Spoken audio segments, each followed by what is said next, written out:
lo que hemos hecho es un algoritmo para intentar explicaros de una manera más sencilla y que podáis visualizar todo lo que os hemos estado contando. En cualquier caso, cualquier duda que tengáis, ya sabéis, preguntarnos. En este esquema os intento explicar con un diagrama esto de lo que hemos hablado. ¿Cuáles son las fases? Pues como veis aquí, lo primero de todo es, vamos a hacer una programación con vosotros. Ya sabéis que los tratamientos suelen empezar con la regla o un poquito antes, a veces ponemos una premedicación y os vamos a citar para explicaros todos. ¿Qué es el triaje? El triaje son esas preguntas que os hacemos de ¿tienes síntomas? ¿Has tenido fiebre? ¿Tienes tos? ¿Crees que has estado en contacto con alguien? ¿Crees que has pasado? Ya sé que somos muy pesados, pero es muy importante que os las repitamos, porque hay situaciones que a lo mejor para vosotros no son importantes y que a nosotros nos pueden hacer ver que estáis en una situación de riesgo. ¿Qué vamos a hacer si no hay ninguna sospecha? Pues os damos luz verde. Totalmente no. ¿Qué vamos a hacer? Os vamos a hacer esas pruebas específicas. ¿Qué pasa si después de hacer esas preguntas de triaje vemos que hay una alta sospecha de que pueda haber? Imaginaros, doctora, llevo 3 días que he perdido el olfato. Hace 2 días tuve como una sensación de dolor de calambres o he tenido un proceso diarreico. Quiero decir que a veces no es un cuadro florido. Ya sabéis que hay muchos pacientes que se consideran asintomáticos y que pueden contagiar y tener el virus. ¿Qué os vamos a proponer? Aplazarlo, ¿vale? O cancelarlo en ese momento. ¿Por qué?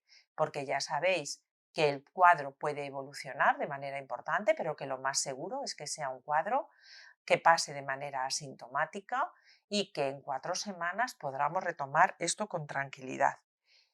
¿Por qué es muy importante? Porque además la detección precoz va a permitir la utilización de fármacos que van a parar esa respuesta inflamatoria que todos habéis oído que aparece como a las 2 semanas y que es la que pone en una situación de riesgo al paciente, con lo cual cualquier cosa, cualquier situación que vosotros veáis que nos puede dar información, utilizarla.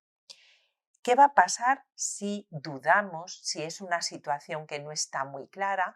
No os preocupéis, porque como os vamos a hacer estas pruebas, pues vamos a salir de dudas. ¿Qué nos pasa si nos da positivas? Pues nada, a esperar. ¿Qué nos pasa si nos tenemos la luz verde? Pues vamos a empezar la estimulación ovárica o, si ya tenéis los embriones, la preparación endometrial. En el caso de la inseminación, pues esa pequeña estimulación que nos va a ayudar al resultado. Volveremos a preguntaros muchas veces, ¿cómo estáis? ¿Habéis tenido fiebre? ¿Habéis tenido algún síntoma? Si todo está ok, seguiremos con todo el procedimiento y, como os he dicho, antes de la extracción de los óvulos o de la colocación de embriones, ya vamos a pedir una PCR. ¿Por qué? Puede ser que desde el primer control a ese hayáis estado en contacto, todavía no habéis desarrollado anticuerpos y que tengáis virus en las fosas nasales, pues no es es poco probable, pero no es imposible. Con lo cual os vamos a hacer esa determinación de PCR. ¿Qué pasa si es positiva? Pues os vamos a hacer una valoración de riesgo y posiblemente a lo mejor haya que cancelar el tratamiento. ¿Qué va a ser si es normal? Pues vamos a seguir adelante. ¿Estas pruebas son al 100% exactas? Es decir, si me dicen que no tengo nada, no tengo nada. Pues no, no es así. De hecho, de cada 10 pacientes que se lo hacen, puede haber 3 que teniéndolo lo salga negativa. Con lo cual, si a pesar de esa PCR negativa hay algo entre vosotros, nosotros, que nos haga sospechar que las cosas no van bien, tendremos que ir a hacer otra serie de pruebas que nos saquen de las dudas.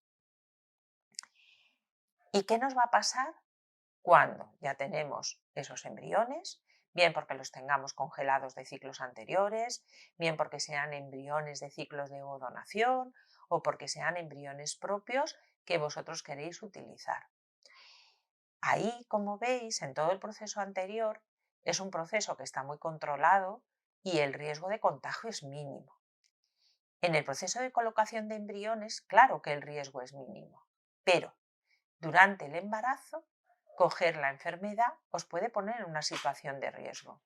Y ahí es donde vamos a valorar con vosotros, caso por caso, si es mejor posponer o es mejor. Imaginaros que en mi casa mi madre que vive con nosotros le han diagnosticado COVID o se la han llevado al hospital o ahora no puedo mantener esas medidas que me exigís.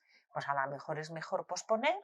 Esperemos que en unos meses esta situación de pandemia se normalice, que también los riesgos a todos los niveles vayan disminuyendo y por lo tanto podamos hacerlo. Y de la misma manera, a todas esas pacientes que vamos a hacer esa transferencia, les vamos a hacer los controles pertinentes con esa determinación de PCR, que es la determinación de si existe el virus en las fosas nasales, para poder decir que sí, adelante, vamos a hacer la transferencia de embriones o vamos a aplazarlo porque no es el mejor momento.